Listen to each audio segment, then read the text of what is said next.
నిత్య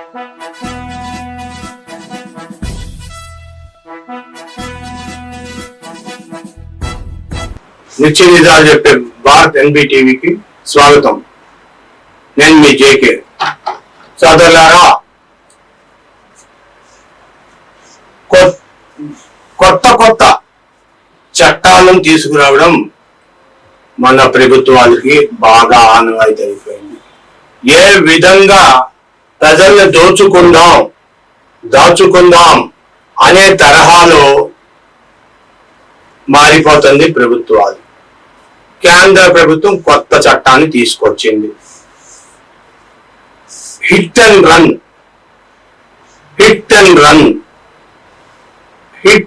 అంటే మీకు చెప్పింది నిజమే.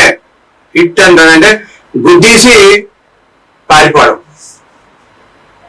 గుద్దేసి బళ్ళు అత్యంత వేగం దరిదాపుగా 100-150 కిలోమీటర్ల వేగాలకు వెళ్ళే రోడ్లు సౌకర్యంగా రోడ్లు వేయడం వల్ల అత్యంత వేగంగా ఈ కార్లోళ్ళు, లారీలోళ్ళు, బస్సులోళ్ళు, ముఖ్యంగా ఈ ప్రైవేట్ టూరిస్ట్ బస్సులు ఇవన్నీ కూడా ఎక్కడ పడితే అక్కడ ఇష్టం వచ్చినట్టు ఉద్దేశి వెళ్ళిపోతున్నాయి.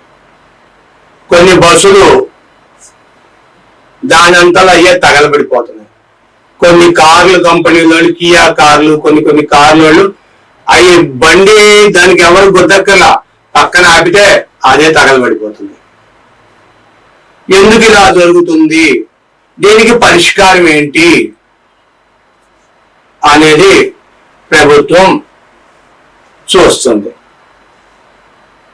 మన మహేష్ బాబు సినిమాలో చూపించాడు 20,000 పెనాల్టీ, లేకపోతే 50,000 పెనాల్టీ, జైలు శిక్ష. అలాగే మనకి కూడా ఇప్పుడు ఆంధ్రప్రదేశ్ లారీ ఓనర్స్ అసోసియేషన్ వాళ్ళు సిఎస్ కి ఒక లెటర్ రాసి పెట్టారు మొన్న మధ్య. అయ్యా, ఎక్కడైనా 2,000 పెనాల్టీ ఉంటే మీరు 20,000 పెనాల్టీ వేశారు, 200 పెనాల్టీ ఉంటే 2,000 వేశారు, మీరు ఇన్సూరెన్సులు అంటున్నారు కొత్తగా. ఈ ఇన్సూరెన్స్ థర్డ్ పార్టీ ఇన్సూరెన్స్ లేకపోతే మీరేమో గవర్నమెంట్ ఏమో థర్డ్ పార్టీ ఇన్సూరెన్స్ చెయ్యాలి, చెయ్యకపోతే మీరు ఇమ్మీడియట్లీగా మీ బండిని గుద్దిన వాళ్ళ అరెస్టు, మళ్ళా జైలు, ఇదంతా జరుగుతుంది. గుద్దడమే కాదు, వాళ్ళు తనిఖీలు చేసినప్పుడు వాళ్ళకి చూపించాలా, అయ్యా ఇదిగో ఈ ఇన్సూరెన్స్, ఇదిగో ఆర్టీఓ లైసెన్స్, ఇదిగో డ్రైవింగ్ లైసెన్స్, ఇదిగో ఎయిర్ సర్టిఫికేట్, ఇవన్నీ మొత్తం అన్ని డాక్యుమెంట్లు చూపించాలి.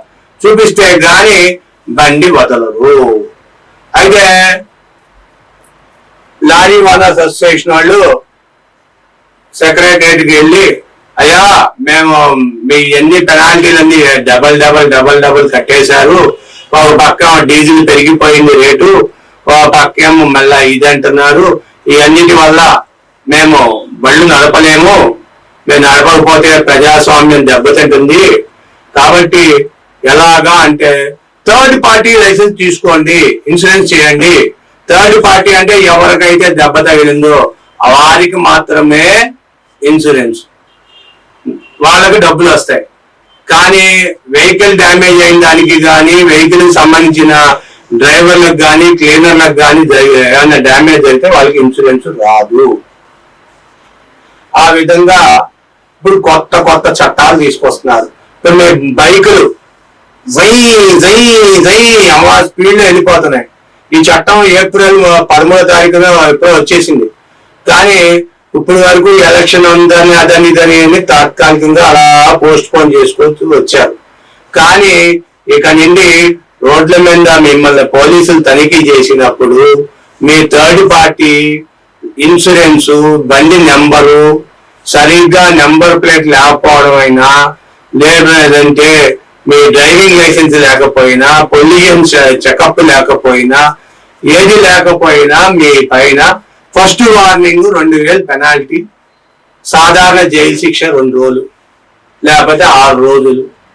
వాళ్ళ ఇష్టం, వారం రాస్తే వారం రాయొచ్చు. కోర్టుకు పెడతారు, ఎఫ్ఐఆర్ కడతారు, లేకపోతే పిట్టి కేసు పెడతారు. నిన్ను జైలు కోర్టు సబ్మిట్ చేస్తే అక్కడ ఉన్న జడ్జి ఉంటారు, నల్ల కోట్ వేసుకుని పెద్ద ఆయన, మహానుభావుడు దండం పెట్టాలి. అయ్యగారు ఏం చెప్తే అదే వాక్కు, ఆ వాక్కే ఫలితం. నువ్వు వెళ్ళిపోవాయా అంటే ఇంటి తక్కువ నడుచుకుని వెళ్ళిపోవచ్చు. మర్యాదగా నువ్వు వచ్చి డబ్బులు కట్టు, 2000 పెనాల్టీ కట్టు. 2000 పెనాల్టీ కట్టు. ఆయన తిరిగి సమాజం చెప్పడానికి వీల్లేదు. తిరిగి సమాజం చెప్తే ఆయన ఇష్టం వచ్చిన మాట్లాడు. ఆయన తిరిగి సమాజం చెప్తావా? తీసుకెళ్ళ కానిస్టేబుల్ తీసుకెళ్ళి ఆవేశాయి సరెండర్ చేసుకో అంటాడు. ఆయన 2-3 ముక్కలు పెడతారేమో డైలాగులు, సినిమా డైలాగులు లాగా, అంతకంటే ఎక్కువ డైలాగులు పెట్టరేమో. ఆ 4-3 డైలాగులే మాట్లాడతాడు ఎంతసేపు ప్రతి ఒక్కరితో కూడా. కాబట్టి మిత్రులారా, దయచేసి మీ డ్రైవింగ్ లైసెన్సు, ఇన్సూరెన్సు అన్ని పెట్టుకోండి మీ దగ్గర. ఇక నుండి ఎక్కువగా ట్రాఫిక్ వాళ్ళు కానీ, క్రైమ్ వాళ్ళు కానీ, లా అండ్ ఆర్డర్ వాళ్ళు కానీ, ఏ ప్రభుత్వం గెలిచినా సరే ఇక నుండి వచ్చేది పోలీసులు రోడ్డు మీద నుంచోబెట్టి చెకప్ చేస్తారు. చెకప్ చేసినప్పుడు మీ ఇన్సూరెన్సులు, డ్రైవింగ్ లైసెన్సులు, మీరు 3000-5000 కక్కుర్తి పడి ఇన్సూరెన్స్ చేయించుకోకపోతే మీరు అనవసరంగా పెనాల్టీ కట్టి జైలు పాలవుతారు. ఈ విషయాన్ని మీరు గమనించుకోండి. మీ మిత్రులకు షేర్ చేయండి, లైక్ చేయండి, సబ్స్క్రైబ్ చేసుకోండి. ఇది మీ మేలు కోసం, మీ శ్రేయోభిలాషులుగా మీకు చెప్తున్నా. డ్రైవింగ్ లైసెన్స్ కంటే ముందు ఇన్సూరెన్స్ ఉండాలంట. డ్రైవింగ్ లైసెన్స్ లేకపోయినా క్షమించేస్తాడంట, కానీ ఇన్సూరెన్స్ మాత్రం కంపల్సరీ. ఎందుకంటే నువ్వు గుద్దిన బండికి ఇన్సూరెన్స్ క్లెయిమ్ అవ్వాలంట.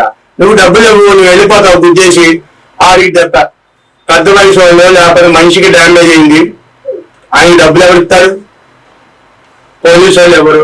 కేసు రాసుకుంటారు, డబ్బు అన్ని చేస్తారు, ఎందుకు కట్టమంటారు, నువ్వు కట్టవు. ఇన్సూరెన్స్ కంపెనీ కట్టాము, ఇన్సూరెన్స్ కట్టే ఇన్సూరెన్స్ కంపెనీ ఇచ్చుకుంటుంది.